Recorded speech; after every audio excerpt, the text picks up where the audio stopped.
Liquor స్కామ్లో త్వరలో వైఎస్ఆర్సీపీలో నంబర్ 2గా చలామణి అయిన పెద్దిరెడ్డి మిథున్ రెడ్డి మీద ఏపీసీఐడి కేసు నమోదు చేసేటువంటి అవకాశం ఉంది చాలా త్వరలోనే.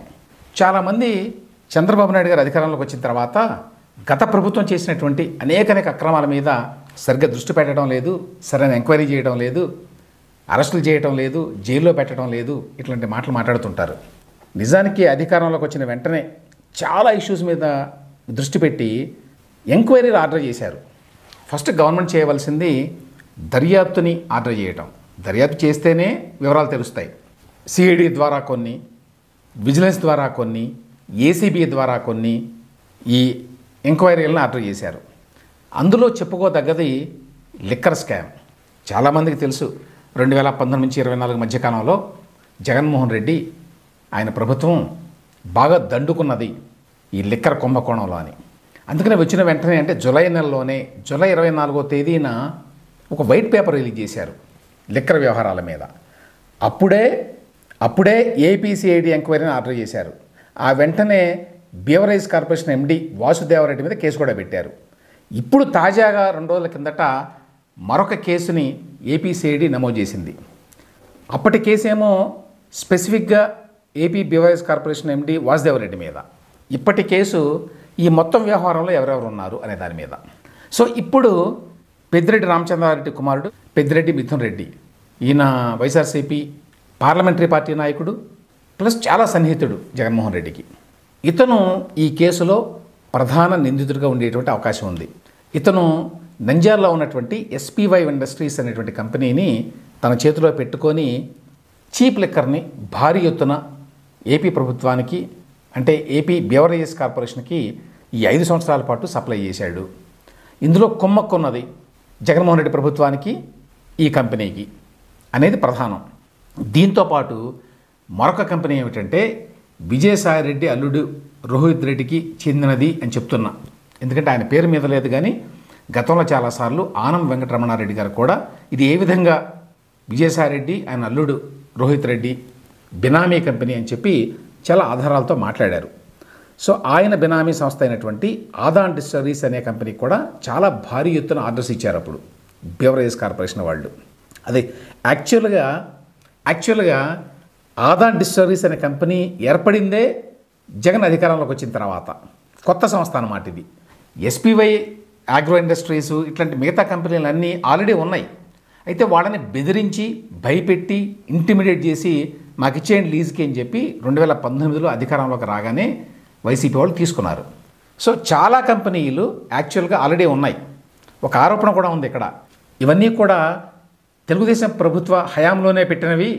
ఇన్ఫ్యాక్ట్ వీటిలో చాలా తెలుగుదేశం ప్రభుత్వంలో ఉన్న పెద్ద నాయకులకు చెందినవి అని చెప్పి చాలాసార్లు వైసీపీ వాళ్ళు ఆరోపించడం తెలుసు మనకి. ఆరోపించడం కాదు, అందులో వాస్తవం కూడా ఉంది. విశాఖ డిస్టిలరీ అనే కంపెనీ అయ్యన్న పాత్రుడు గారిది ఒరిజినల్గా. పిఎంకే డిస్టిలరీస్ అనే కంపెనీ యనమల రామకృష్ణుడు గారి బంధువుది. శ్రీకృష్ణ డిస్టిలరీస్ అనే కంపెనీ ఆదికేశవ నాయుడు గారిది. అప్పట్లో వాళ్ళు లేరు, కానీ టీడీపీలో తర్వాత ఈ మధ్య చేరినట్టున్నారు. ఎస్పీవై రెడ్డి ఆయన ఒరిజినల్గా వైఎస్ఆర్సీపీయే, కానీ తర్వాత టీడీపీలో చేరాడు. ఆయనదేమో ఈ ఎస్పీవై అగ్రో డిస్టిలరీస్. అయితే 2019లో అధికారంలోకి రాగానే వీళ్ళందరినీ బెదిరించి తీసేసుకున్నారు లీజ్ పేరుతోటి. అంటే వీళ్ళ కంట్రోల్లోకి వచ్చేసినాయి ఇవన్నీ. కానీ చెప్పడం ఏంటి, ఇవన్నీ టీడీపీ వాళ్ళవే తెలుసా మీకు, వాళ్ళు పెట్టినవే డిస్టిలరీస్ అని చెప్తుంటారు. కానీ వాళ్ళు కాదు చేసేది బిజినెస్. వీళ్ళు లీజుకి తీసుకొని వీళ్ళే ప్రొడక్షన్ చేసేవాళ్ళు, అందులో చేసి దాన్ని ఏపీ బెవరేజ్ కార్పొరేషన్కి అమ్మేవాళ్ళు. అంతా వాళ్లే, గవర్నమెంట్లో వాళ్లే, ఈ డిస్టిలరీస్ని లీజుకు తీసుకున్నది వాళ్లే, సప్లై చేసేది వాళ్లే. సో ఆ రకంగా బోత్ ఎస్పీవై ఆగ్రో ఇండస్ట్రీస్ పేరుతోటి పెద్దిరెడ్డి మిథున్ రెడ్డి, ఆదాన్ డిస్టిలరీస్ పేరుతోటి రోహిత్ రెడ్డి భారీ ఎత్తున సప్లై చేశారు. సిఐడి వారు ఇప్పుడు కనుక్కున్న విషయం, దాదాపు 90% ఆర్డర్లని ఈ బెవరేజ్ కార్పొరేషన్ వారు కొద్ది కంపెనీలకు మాత్రమే ఇచ్చారు. అంటే ఒక 20 లోపు కంపెనీలకు మాత్రమే తమకు కావాల్సినవి, అంటే తమవే అవి ఆ కంపెనీలు యాక్చువల్గా బినామీ పేర్లతోటి. నాసిరకం బ్రాండ్లు తయారు చేస్తారు, వాటి బేసిక్ ప్రైస్ని పెంచుతారు. బెవరేజ్ కార్పొరేషన్ ప్రభుత్వం తరఫున వాటిని కొనుగోలు చేస్తుంది. చేసి రీటైల్ షాపులు కూడా వాళ్ళవే కాబట్టి ప్రభుత్వ ఆధ్వర్యంలోకి మార్చారు కాబట్టి జగన్ వచ్చిన తర్వాత అక్కడ అమ్ముతారు. సో మొత్తం సిస్టమ్ అంతా, సప్లై చైన్ సిస్టమ్ అంతా కూడా కంప్లీట్గా గవర్నమెంట్ కంట్రోల్లో ఉంది. కంప్లీట్గా గవర్నమెంట్ కంట్రోల్లో ఉందంటే జగన్మోహన్ రెడ్డి కంట్రోల్లో ఉంది. సో మెటీరియల్ ఎక్కడ సోర్స్ చేస్తారు, ఎక్కడ కొంటారు, ఎవరు సేకరిస్తారు, ఎవరు పంపిస్తారు రీటైల్ షాప్కి, ఎంత రేటు పెట్టి అమ్ముతారు, వచ్చిన డబ్బులు ఎక్కడికి వెళ్తాయి, మొత్తం కూడా ఈ చైన్ అంతా కూడా కంప్లీట్ 100% కంట్రోల్ వాళ్ళదే. అందువల్ల పెద్ద ఎత్తున అవినీతి చేయడానికి వీలైంది. సో ఇప్పుడు తాజా సమాచారం ఏంటంటే 2 రోజుల కిందట సిఐడి వాళ్ళు కొంత దర్యాప్తు చేసిన తర్వాత ఒక కేసు నమోదు చేశారు. ప్రస్తుతానికైతే ఆ నిందితుల జాబితాలో వివరాలు తెలియని వ్యక్తులు, అన్నోన్ పర్సన్స్ అని పెట్టారు. ఏ స్థాయిలో జరిగింది అవినీతి? జూలై 24న చంద్రబాబు నాయుడు గారు వైట్ పేపర్ రిలీజ్ చేసినప్పుడు చెప్పింది ఏమిటంటే, మేము 18,000 crore ఈ 5 ఏళ్లలో జరిగింది, ఇందులో స్కామ్ అని చెప్పి అనుకుంటున్నామని చెప్పారు. అప్పుడు ఇక్కడ సిఐడి వాళ్ళు ప్రధానంగా ప్రొడక్షన్ వ్యవహారానికి సంబంధించి ఎక్కువ చేశారు. ఇంకా మీకు డిస్ట్రిబ్యూషను, రీటైల్ షాపులు, ఆ వ్యవహారాల జోలికి వెళ్ళాల. వీళ్ళు తేల్చిందే ఇప్పటికి 15,000 కోట్ల రూపాయలు మొత్తం ఏపీ గవర్నమెంట్ ఈ డిస్టిలరీస్ యజమానులకు చెల్లించింది 5 ఏళ్లలో. 15,000 కోట్ల రూపాయలు. ఈ 15,000 కోట్లలో మెజారిటీ అంటే మీకు 70-80% వైసీపీకి చెందినటువంటి అస్మదీయులకే వెళ్ళింది. లైక్ మిథున్ రెడ్డి ఆర్ రోహిత్ రెడ్డి, అంటే విజయసాయి రెడ్డి, ఇట్లాంటి వాళ్ళు. అంటే 15,000 కోట్ల రూపాయలు మొత్తం ప్రభుత్వం ఈ డిస్టిలరీల యజమానులకి ప్రొడక్షన్ కోసం, సప్లై కోసం చెల్లించారు 5 ఏళ్లలో. అది అమౌంట్. ఈ లిక్కర్ వ్యవహారంలో 3 విభాగాలు ఉంటాయి. ఒకటేమో ప్రొడక్షను, మందు ఎక్కడ తయారు చేస్తారు అనేది. రెండవదేమో ప్రొక్యూర్మెంట్, ప్రభుత్వం ఏ విధంగా సేకరిస్తుందని. మూడోదేమో సేల్స్ లేక డిస్ట్రిబ్యూషను, ఏ విధంగా అమ్ముతారు రీటైల్ షాపులకని. ఈ మూడింటి మీద జగన్మోహన్ రెడ్డి కంట్రోల్ పెట్టుకున్నాడు. అంటే డిస్టిలరీలు యాక్చువల్గా ప్రైవేట్ కంపెనీలు అయి ఉండాలి, అక్కడి నుంచి కొనాలి ఏపీ బ్యూరేజ్ కార్పొరేషను. అయితే ఆల్రెడీ ఉన్నటువంటి డిస్టిలరీస్ కంపెనీలని వీళ్ళు స్వాధీనం చేసుకున్నారు లీజ్ పేరుతోటి. వాళ్ళకు కూడా తప్పదు కదా. అంటే పెద్ద పెద్ద నాయకులైనా అయ్యన్న పాత్రుడు, యనమల రామకృష్ణుడు ఇట్లాంటి వాళ్ళైనా సరే వాళ్ళ బంధువులది అయి ఉంటాయి ఇవన్నీ కూడా. వాళ్ళు కూడా నడపలేరు, మూసుకోవాలి. దానికి బదులు లీజ్కి ఇచ్చేస్తే అయిపోతుంది కదా అని చెప్పి లీజ్కి ఇచ్చారు వీళ్ళకే, వైసీపీ వాళ్ళకే. సో వీళ్ళు తమ పేరు మీద పెట్టుకొని బ్యూరేజ్ కార్పొరేషన్కి అమ్మారన్నమాట. ఆ తర్వాత ప్రొక్యూర్మెంట్. ఈ ప్రొక్యూర్మెంట్లో వీళ్ళు డబ్బులు చేసుకున్నారు. అంటే ఏపీ బ్యూరేజ్ కార్పొరేషన్ వాళ్ళు ఇది ఈ డిస్టిలరీల దగ్గర కొనాలి, ఎవరి దగ్గర కొనాలి అనేది వాళ్ళ ఇష్టం. కాబట్టి పెద్ద పెద్ద బ్రాండ్స్ ఏవైతే ఉన్నాయో, పెద్ద పెద్ద కంపెనీలు ఏవైతే ఉన్నాయో ఆల్కహాల్ ప్రొడ్యూస్ చేసేవి, వాళ్ళని దూరంగా పెట్టారు. అందువల్లనే అందరికీ తెలిసినటువంటి పెద్ద పెద్ద బ్రాండ్స్ ఏమీ లేవు. ఈ చిల్లర డిస్టిలరీస్ అన్నీ కూడా, అంటే డిస్టిలరీస్ చిల్లరవి కాదు, అందులో ప్రొడ్యూస్ చేసినటువంటి మందు చిల్లరది, నాసిరకంది. కొత్త కొత్త పేర్లు పెట్టి వీళ్ళు తయారు చేసి వీటిని అమ్మారు. వాటిని జే బ్రాండ్స్ అని చెప్పి కూడా అప్పట్లో విమర్శించేవాళ్ళు కదా. ఏదో గమ్మత్తైన పేర్లు ఉండేవి. Napoleon, boom boom, president medal, governor choice, legend, power star 999, seventh heaven, classic blue, ఇట్లాంటివి అన్నమాట. ఈ చీప్ లిక్కర్ని తయారు చేసి వాళ్ళు అమ్మితే ఇక్కడ మనవాళ్లే కాబట్టి కొనేది బ్యూరేజ్ కార్పొరేషన్లో వాసుదేవరెడ్డి గారు కొనేస్తాడు, భారీ ఎత్తున డబ్బులు ఇస్తాడు. 5 ఏళ్లలో ప్రభుత్వం అధికారికంగా మొత్తం ఎంత లిక్కర్ బిజినెస్ చేసిందో తెలుసా? 99,413 కోట్ల రూపాయలు, అంటే 1,00,000 కోట్లు అనుకోండి రీటైల్ సేల్స్ ద్వారా. ఇది ఇందులో డిజిటల్ పేమెంట్స్ అంటే క్రెడిట్ కార్డు లేకపోతే గూగుల్ పేను ఏదో విధంగా చేస్తారు కదా ఈ మధ్యకాలంలో డిజిటల్ పేమెంటు, అది చేస్తే మీకు రికార్డ్ అయిపోతుంది. డిజిటల్ పేమెంట్స్ చేసింది 615 కోట్ల రూపాయలకి మాత్రమే. అవుట్ ఆఫ్ 99,413 కోట్ల రూపాయలకు గాను 615 కోట్లకు మాత్రమే డిజిటల్ ద్వారా అమ్మారు లిక్కర్ షాపుల్లో. మిగతా అంతా క్యాష్ ట్రాన్సాక్షనే. ఇక్కడ ఇంకా పెద్ద అవినీతి కుంభకోణం ఉంది. ఎందుకంటే ఏది అమ్మారో, వాళ్ళు ఎంత డబ్బులు పే చేశారో, వీళ్ళు ఎంత డబ్బులు యాక్చువల్గా గవర్నమెంట్ ట్రెజరీ కట్టారో తెలియదు. 99,000 అని చెప్పి అక్కడ ఉన్నది ఒక ఫిగరు, కానీ 1,50,000 కోట్లకు అమ్మి ఉండొచ్చు యాక్చువల్గా. క్యాష్ ట్రాన్సాక్షన్ కదా తెలియదు. ఇప్పుడు దానికి మల్ల గులాలు పడుతున్నారు ఏ విధంగా కనిపెట్టాలని.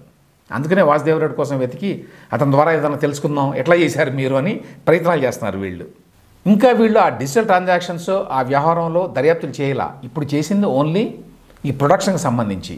అంటే డిస్టిలరీస్ ఎవరెవరివి, ఎంత కమ్మారు, ఏ స్థాయిలో కొన్నారు, ఎందుకు కొంతమందిని ఫేవర్ చేశారు, వీటన్నిటికీ ఆన్సర్స్ ఉన్నాయనుకోండి. బట్ వాటన్నిటిని కూడా నిరూపించాలి కదా రేపు. సో ఆ దర్యాప్తు జరుగుతోంది. దాంట్లో ఇప్పుడు వెల్లడైంది ఏంటంటే, ఇదిగో పెద్దిరెడ్డి మిథున్ రెడ్డి అలాగే రోహిత్ రెడ్డి వీళ్ళిద్దరి కంపెనీల దగ్గర భారీ ఎత్తున వీళ్ళు ఆర్డర్లు ఇచ్చి కొన్నారు.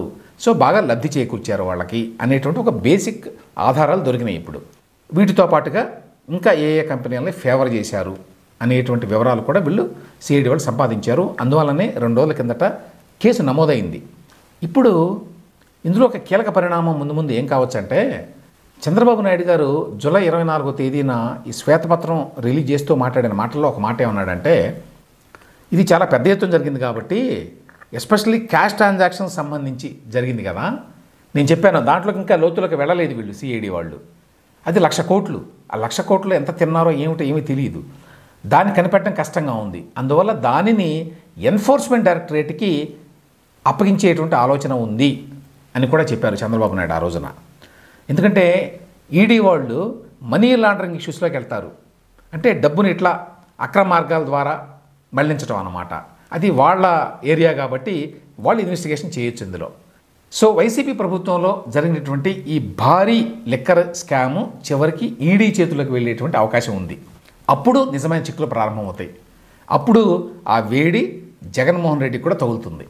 ఇందులో మరొక ఇంట్రెస్టింగ్ విషయం ఉంది. అదేంటంటే 2019లో అధికారంలోకి రాగానే జగన్మోహన్ రెడ్డి ఈ లిక్కర్ బిజినెస్ మీద దృష్టి పెట్టాడు బాగా. ఇందులో చాలా డబ్బు ఉందని పెట్టి ఎస్పీవై ఆగ్రో ఇండస్ట్రీస్ నంద్యాలలో ఎస్పీవై రెడ్డి గారు అప్పటికే చనిపోయినట్టున్నారు. వాళ్ళ కుటుంబం నడుపుతుందేమో. ఆయన గత ఎన్నికల ముందు టీడీపీలో చేరాడు. ఆయనకు టికెట్ కూడా ఇవ్వలేదు. తర్వాత చనిపోయారు ఆయన. ఆయన ఒరిజినల్గా కాంగ్రెస్ పార్టీ, ఆ తర్వాత వైఎస్ఆర్సీపీలో కూడా ఉన్నాడు. అయినా కూడా టీడీపీలో చేరాడు అనేది ఒకటి. రెండవది ఏంటంటే ఏదో విధంగా చంద్రబాబు నాయుడు ఇబ్బంది పెట్టాలనేటువంటి ఆలోచన ఉంది కదా, ఏదో కేసులు పెట్టి. ఎస్పీవై ఆగ్రో ఇండస్ట్రీస్ అనే కంపెనీకి వీళ్ళు ట్యాక్స్ రిబేట్ ఇచ్చారు తెలుగుదేశం ప్రభుత్వం గతంలో అని చెప్పి దానివల్ల ప్రభుత్వానికి 15 కోట్ల రూపాయల నష్టం వచ్చిందని కేసు పెట్టారు. అదే liquor scam case Chandrababu Naidu మీద. దాంట్లో కూడా అరెస్ట్ చేయడానికి ప్రయత్నం జరిగింది. జగన్మోహన్ రెడ్డి ప్రభుత్వం పెట్టినటువంటి 6 డజను కేసుల్లో చంద్రబాబు నాయుడు మీద ఈ లిక్కర్ స్కామ్ ఒకటి. ఏంటి liquor scam? SPY agro industries అనేటువంటి కంపెనీకి ట్యాక్స్ రిబేట్ ఇచ్చింది ప్రభుత్వం, దానివల్ల 15 కోట్ల రూపాయల నష్టం వచ్చింది అని. దాన్ని అడ్డం పెట్టుకొని ఎన్ని చేశారో అందరికీ తెలుసు. అంటే ఒకవైపున తాను ఎక్కడి నుంచి అయితే వందలాది కోట్ల రూపాయలు అవుతున్నాడో అండర్ హ్యాండ్ డీలింగ్స్ తోటి, అదే కంపెనీని ఉపయోగించి చంద్రబాబు నాయుడు మీద కేసు కూడా పెట్టాడు జగన్మోహన్ రెడ్డి. ఒక దెబ్బకి 2 పిట్టలు అంటారు కదా, ఆ రకంగా. దాన్ని బట్టి అర్థం చేసుకోవచ్చు జగన్మోహన్ రెడ్డి అనే వ్యక్తి ఎంత రిసోర్స్ఫుల్, అందరూ ఎంత తక్కువగా అంచనా వేస్తారు అని. ఏది ఏమైనప్పటికీ అదే లిక్కర్ స్కామ్లో జగన్మోహన్ రెడ్డి, ఆయన ప్రభుత్వంలో ఉన్నటువంటి చాలామంది ముఖ్యులు ఇంక్లూడింగ్ మిథున్ రెడ్డి, విజయసాయి రెడ్డి అనే బంధువులు వీళ్ళంతా త్వరలో ఇరుక్కోబోతున్నారు.